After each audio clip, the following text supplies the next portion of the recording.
Salam, salam jumpa kembali bagi kita semua jemaat yang dikasihi oleh Tuhan Yesus Kristus dimanapun kita berada. Hari ini Kamis 29 Mei 2025, tepatnya hari peringatan kenaikan Tuhan Yesus ke surga. Kita akan mendengarkan renungan singkat dari Nas hari ini, namun sebelumnya marilah kita bersatu di dalam doa. Damai sejahtera Allah yang melampaui segala akal, itulah yang memelihara hati dan pikiranmu dalam Kristus Yesus Tuhan kita. Amin.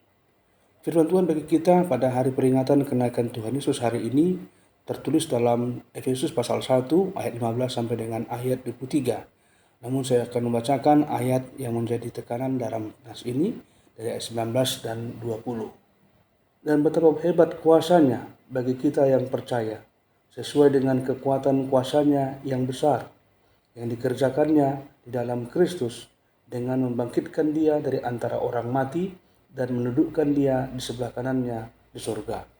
Demikian firman Tuhan. Jemaat yang dikasihi oleh Tuhan Yesus Kristus, hari ini kita memperingati hari kenaikan Tuhan Yesus Kristus ke surga. Ini sebuah peristiwa iman yang sangat penting dan penuh dengan makna. Kenaikan ini bukan sekedar akhir dari pelayanan fisik Yesus di dunia, melainkan peneguhan bahwa ia telah menyelesaikan karya keselamatan dan kini dimuliakan di surga. Dengan naik ke surga dan duduk di sebelah kanan Allah, Yesus menunjukkan bahwa seluruh kuasa dan kemuliaan telah dikembalikan kepadanya. Ia tidak hanya bangkit, tetapi juga dimahkotai sebagai Raja atas segala sesuatu. Melalui peristiwa ini, kita melihat dengan jelas bahwa iman Kristen bukan hanya tentang pengampunan dosa, tapi juga tentang hidup dalam kuasa dan pengharapan yang kekal. Efesus 1 ayat 19-20 bagi Rasul Paulus merupakan pernyataan bahwa kuasa Allah yang membangkitkan Kristus dari antara orang mati dan menundukkan dia di sebelah kanannya di surga adalah kuasa yang luar biasa besarnya bagi kita, orang yang percaya. Ini berarti kuasa yang mengalahkan kematian dan meninggikan Kristus di atas segala pemerintahan dan kekuasaan itu juga sedang bekerja di dalam hidup orang percaya. Maka kenaikan Yesus bukan hanya tentang kemuliaannya, tapi juga tentang partisipasi orang percaya dalam kuasa dan rencana kekal Allah. Kita yang percaya kepadanya telah dilibatkan dalam kehidupan surgawi itu. Bahkan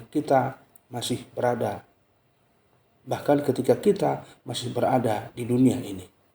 Cuma Tuhan, lebih dari itu, kenaikan Yesus ke surga adalah bagian dari rencana ilahi yang penuh kasih, bahwa ia naik untuk menyediakan tempat bagi kita di dalam kerajaannya yang kekal. Sebagaimana ia sendiri mengatakan dalam Yohanes pasal 14 ayat 2 dan 3, di rumah Bapakku banyak tempat tinggal. Aku pergi ke situ untuk menyediakan tempat bagimu. Ini bukan janji kosong. Ini adalah jaminan bahwa hidup kita memiliki arah dan tujuan yang pasti bersama Yesus dalam kekekalan. Dan bagian yang tidak terpisahkan dari rencana ini adalah janji bahwa ia akan datang kembali, bukan sebagai bayi di palungan atau sebagai orang yang disalibkan, tapi sebagai Raja yang mulia untuk menjemput orang-orang yang dikasihinya agar mereka tinggal bersamanya selama-lamanya. Akhirnya, peringatan akan kenaikan Yesus Kristus hari ini bukan hanya sebuah perayaan liturgis, tetapi sebuah panggilan untuk hidup dalam pengharapan dan kuasa kebangkitan dan kenaikan itu. Kita dipanggil untuk tidak hidup dengan pandangan ke bawah, tertunduk oleh beban dunia, tetapi dengan pandangan yang tertuju ke atas, pada Kristus yang hidup, yang memerintah, dan yang akan datang kembali. Kuasa yang sama yang meninggikan Kristus juga sedang menuntun dan memampukan kita untuk hidup dalam iman, dalam kasih, dan dalam kesetiaan sampai saat ia datang kembali. Kiranya hati dan hidup kita dipenuhi oleh sukacita dan semangat baru karena kita tahu Tuhan Yesus telah naik ke surga, ia sedang menyediakan tempat bagi kita, dan ia akan datang kembali menjemput kita. Amin. Terima kasih Tuhan buat hari peringatan kenaikan Yesus Kristus Putramu pada hari ini. Kami semakin dikuatkan dan diyakinkan untuk perjalanan kehidupan kami di dunia ini. Kami mempunyai arah dan tujuan yang pasti, yaitu untuk hidup bersama dengan Engkau, bersama dengan anak-Mu, Raja atas segala raja itu, untuk selama-lamanya. Kuatkan dan mampukan kami untuk menjalani hari-hari kehidupan kami dengan kuasa Roh Kudus-Mu, sehingga kami dimenangkan untuk semua perkara hidup kami. Dalam Kristus kami telah berdoa dan bersyukur kepadamu. Amin. Selamat beraktivitas untuk hari ini dan berkat Tuhan Yesus menyertai kita semua.